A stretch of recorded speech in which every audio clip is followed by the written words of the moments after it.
Alors, un direct sur un sujet que je n'avais pas l'intention d'aborder à court terme. C'est un sujet que j'avais l'intention d'aborder là, à moyen terme assurément, mais je voulais prendre le temps peut-être un peu plus de réfléchir à l'angle, réfléchir à peut-être l'argumentaire aussi autour de ce dit sujet.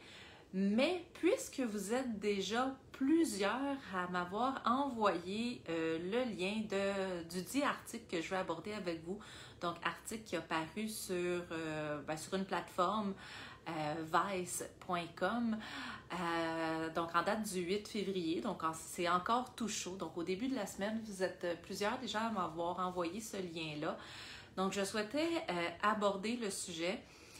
C'est sûr que je le fais en ce moment, puis je suis encore un peu mitigée, ambivalente, disons, parce que je veux pas y accorder trop d'importance à cet article-là, qui est une prise de position au fond, mais en même temps, je veux peut-être ajuster le discours, surtout la conclusion. C'est rare hein, que je fais un direct à cette heure-ci. J'ai le coucher du soleil derrière moi. Je commence à avoir une belle ambiance et je porte fièrement un chandail pour mon atelier de soutien sur la place de l'alcool après une chirurgie bariatrique. Donc, justement, c'était pas nécessairement prévu tout ça. Mais donc, l'article que je vous parle a été publié donc, le 8 février sur la plateforme vice.com. Salut Lou, bonjour. D'ailleurs, j'en profite pour dire bon appétit à ceux qui sont peut-être en train de souper. Bon, là, je vais vous faire des gros yeux de nutritionniste. Est-ce que vous regardez votre écran en mangeant? Eh non. Assurez-vous de bien mastiquer, par exemple, là, mais je vous ai pas nu. Le titre de l'article, parce que tant qu'à parler des vraies choses, là, je veux m'assurer de bien citer aussi. Donc, au fond, c'est une prise de position. Le titre de l'article s'appelait « Pourquoi je suis radicalement opposée à la chirurgie bariatrique ». Donc, ça, c'est le titre, c'est pas moi qui dis ça. D'ailleurs, j'ai fait une vidéo, un aveu pourquoi je ne suis pas pour la chirurgie bariatrique. C'est une vidéo que j'avais publiée cet été. Si vous voulez aller le revoir, c'est sur notre plateforme, sur notre chaîne YouTube. Salut, il y a des petits halos qui rentrent en même temps. J'ai aussi ma tablette entre les mains parce que je veux être sûre de ne pas changer le sens des propos de la personne là, qui a écrit le dit article. Là, évidemment, parce que je parlais puis je pesais sur partout en même temps, j'ai un peu perdu le fil. Je vous reviens dans un instant, mais je dirais que moi, c'est la conclusion qui m'a choquée. Oui, je pense que je peux aller jusque-là, qui m'a choquée et qui m'a attristée que certaines personnes puissent penser ça. Par contre, c'est vrai que la personne qui a écrit ça est en Europe. Donc déjà, tout ce qui est lié au système de santé et donc à toute l'organisation des soins autour de la chirurgie bariatrique, c'est sûr que c'est très différent de ce qui est offert au Québec. Donc déjà là, il y a quand même un biais, une différence notable à considérer. Mais je vous lis la fin. Donc une conclusion qui dit, puis pour être certaine là, de ne pas changer le propos, donc au nom de l'auteur de l'article. Parce que, j'en suis sûre, il n'est presque pas question de santé dans tout ça. Aujourd'hui, la lucrative chirurgie bariatrique est une chirurgie esthétique qui capitalise sur la violence que vivent les gros, les grosses, et leurs espoirs d'une vie plus douce. Et encouragée par un monde qui nous déteste, elle ne raconte qu'une chose. Les gros, on les préfère morts que gros. Donc, les gros, on les préfère morts que gros. Et au fond, que la société, justement, oblige pratiquement une partie de la population à porter un acte de violence envers soi-même. Et certains propos, là, on parlait d'amputer, donc un organe qui est parfaitement en santé. On parlait évidemment à ce moment-là de l'estomac dans les propos. Il y a des statistiques qui sont fournies dans l'article, statistiques qui ne sont pas québécoises par rapport, entre autres, là, au taux de décès sur la table d'opération. Est-ce que des décès... Oui, hein, ouf, en effet, c'est lourd comme mot, là. J'espère que personne qui envisage la chirurgie bariatrique le fait avec cette impression, cette perception-là, j'espère que c'est le cas aussi en Europe, mais j'espère qu'au Québec, on sait des fois il peut y avoir là, des dogmes, des normes un peu différentes. Dans l'article, justement, il y a des statistiques, entre autres, sur les décès durant la chirurgie. Pas plus tard qu'en octobre dernier, lorsque l'Institut de cardiologie et pneumologie de Québec faisait sa convention annuelle, on a comparé les risques, parce que le risque zéro n'existe pas. Est-ce qu'il y a un risque? Bien entendu, mais que le risque était très similaire au risque de décéder durant un accouchement. Là, je ne veux pas faire peur à celles qui seraient peut-être enceintes, là, c'est pas l'objectif non plus du tout de mon propos, mais dans la vie, on n'est jamais certain des conséquences potentielles. Il y a des statistiques qui existent, mais au Québec, on parle du même niveau de risque d'accoucher au Québec. Donc déjà là, je pense qu'il faut relativiser les choses. Est-ce qu'il y a une composante esthétique dans la chirurgie bariatrique? Ben oui. Oui, mais ce n'est pas juste ça. En tout cas, j'espère que dans votre pourquoi, dans les raisons qui vous portent à vous faire opérer, est-ce qu'il y a une petite partie qu'on n'ose pas toujours admettre à 100%, mais puis des fois, on va utiliser, donc je veux me sentir mieux, je veux me sentir plus confortable dans mon corps. Puis une des publications qu'on a fait récemment, pouvoir porter ce que je veux et non pas ce que je peux, ça touche aussi à l'aspect esthétique. Mais est-ce qu'il y a un lien avec la santé?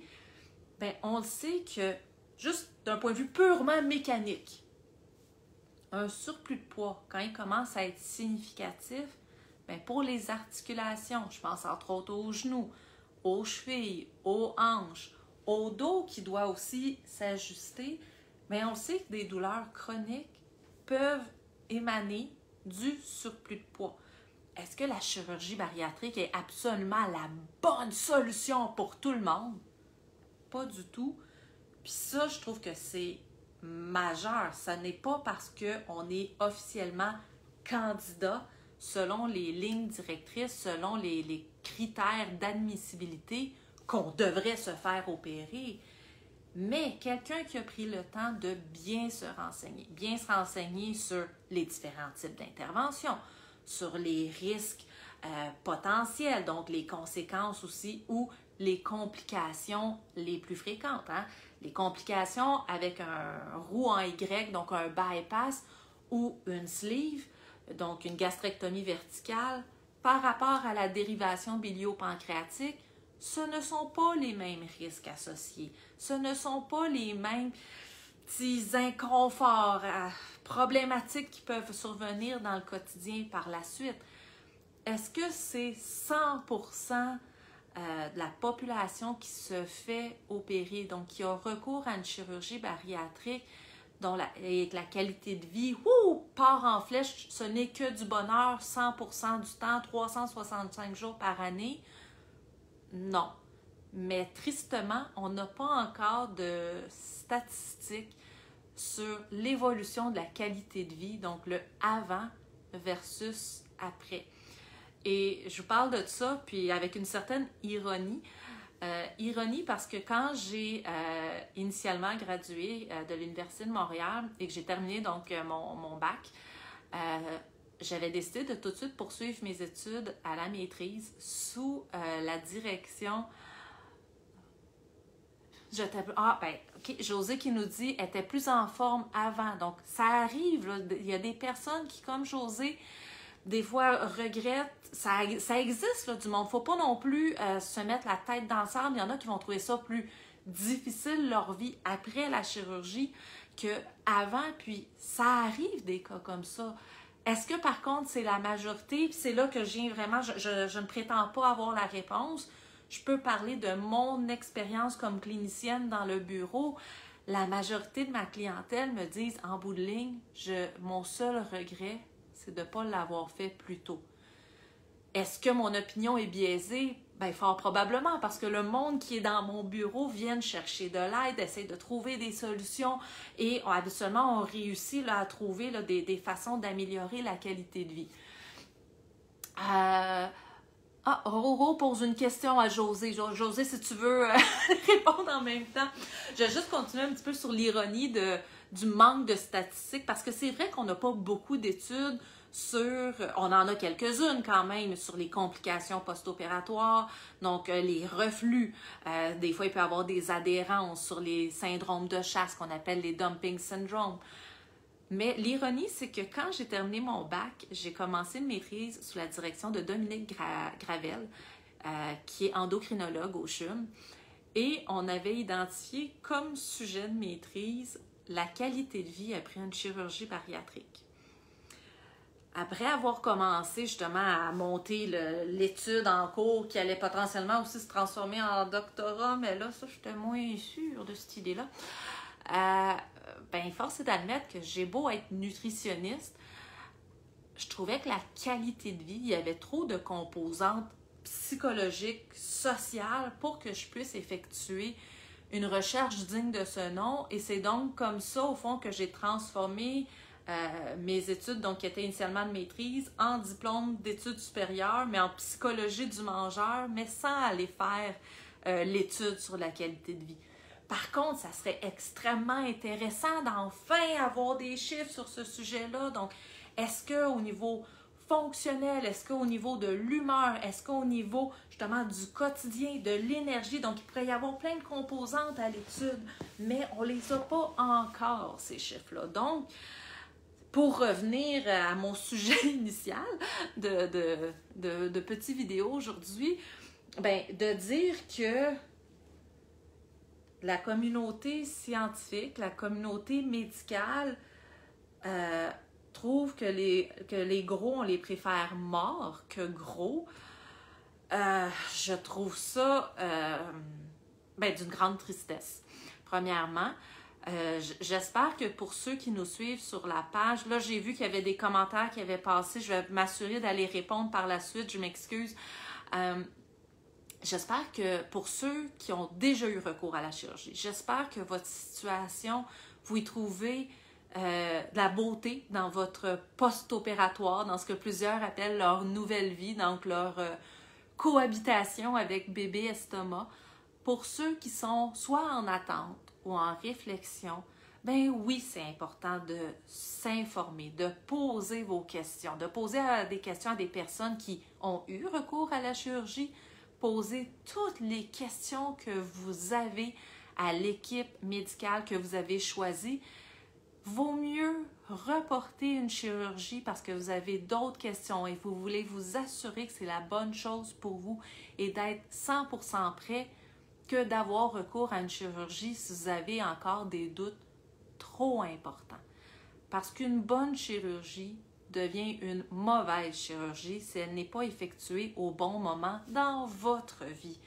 Puis ça, honnêtement, il y a juste vous, comme individu, comme personne, qui peut déterminer si c'est le bon moment et si c'est le bon choix pour vous ou pas.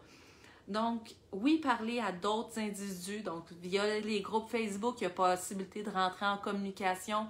Il y a plusieurs centres hospitaliers aussi qui proposent d'avoir des jumelages, donc justement qui vont donner les coordonnées de quelqu'un qui a été opéré pour parler de la vraie vie, de qu'est-ce que ça a l'air une fois qu'on est opéré. Encore là, chaque expérience est différente, mais qu'est-ce que la personne a trouvé le plus difficile? C'est quoi les adaptations majeures? Oui, je veux dire, je ne mentirai pas. Dans la formation que Stéphanie et moi, on a mis en ligne, c'est sûr que c'est des aspects qu'on couvre, donc par rapport à comment optimiser ma chirurgie bariatrique, quelque part, on fait l'ensemble des points qui devront changer après la chirurgie. Donc oui, c'est aussi une façon d'aller se renseigner sur le sujet.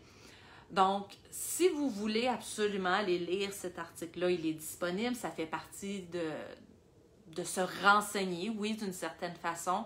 Par contre, je vous invite vraiment à relativiser certains des chiffres parce que justement, le système européen, plus spécifiquement le système français, ce n'est pas la même organisation. Je suis d'accord qu'il y a bien trop souvent, il y a un manque de suivi.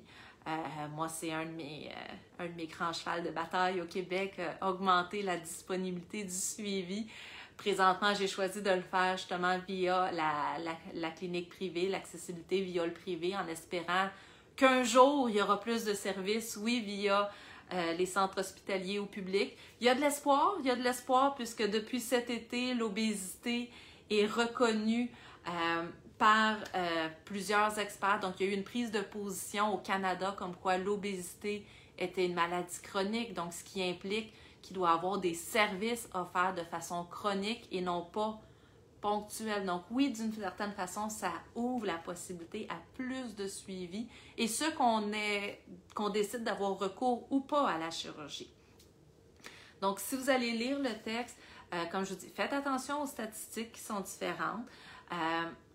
Il y a certaines informations, entre autres, sur les ruptures conjugales. Après la chirurgie, ça aussi, c'est vrai que ça semble augmenter. Donc, il y a plus de ruptures rapportées bien souvent après la chirurgie. Par contre, est-ce que c'est l'intervention chirurgicale ou le fait que parfois c'est ce qu'il faut pour commencer à se prioriser, à mettre ses besoins pas toujours en dernier, commencer à mettre ses limites et parfois ça peut extrapoler, ça peut peut-être fragiliser un couple qui avait déjà justement certaines fragilités. Encore là, je ne prétends pas avoir la réponse, mais ce que je sais, c'est que de dire que c'est parce qu'on a eu une chirurgie bariatrique que les couples explosent, je pense que c'est un petit peu réducteur, puis là, on commence à tomber dans des liens plus que douteux. Parmi les risques, conséquences, moi, c'est sûr qu'un des sujets qui m'attriste ou qui me touche plus particulièrement, c'est le risque de transfert de dépendance. Bien qu'on soit encore dans une zone grise, quand j'appelle ça comme ça, là, je ne suis pas tout à fait by the book, puisque la dépendance à la nourriture n'est pas encore, et je dis bien pas encore, reconnue dans le dictionnaire là, des diagnostics en termes de santé mentale. La dépendance aux drogues, la dépendance à l'alcool est déjà là, mais la dépendance alimentaire n'est pas encore inscrite. Mais pour moi, et ça, on a déjà des statistiques que malheureusement, le taux d'alcoolisme augmente après une chirurgie bariatrique. Donc, moi, je suspecte, et je ne suis pas tout seul, hey, j'ai eu cette idée-là dans mon bureau, je ne suis pas la seule à suspecter un transfert de dépendance, donc le fait de, initialement, préalablement à la chirurgie, où est-ce qu'on allait chercher une forme de réconfort, d'apaisement avec la nourriture, qu'on ne peut plus nécessairement aller chercher une fois que l'intervention est faite, quand on se tourne vers l'alcool, et ça sans développer pour autant là, un alcoolisme que j'appellerais médiatique, là, où est-ce que tout part de tous côtés, plus capable de fonctionner, ne se lève plus le matin pour aller travailler. Non, mais une dépendance en termes que 1-2 consommations, parce qu'on s'entend qu'un verre de vin, hein, une portion, le Québécois moyen, quand il se sert un verre, il s'en sert 2 consommations bien souvent à la fois. Et si le verre de vin ou tout autre alcool, le fort, prend tout à coup la place, mais de façon régulière, 7 jours sur 7, c'est ce qui fait qu'à la fin de la journée, on décroche, on est peut-être sur une piste dangereuse. C'est pas pour rien, justement, comme tantôt je le disais, que je porte mon chandail approprié pour mon atelier de ce soir. D'ailleurs, je vais mettre fin à ce vidéo en direct pour ensuite aller répondre là, aux différentes personnes là, qui ont écrit des commentaires et reposer un petit peu ma voix puisque mon atelier commence à 19h. J'ai encore un petit peu le temps, aller me reprendre une petite collation et me préparer un petit drink sans alcool avant de débuter.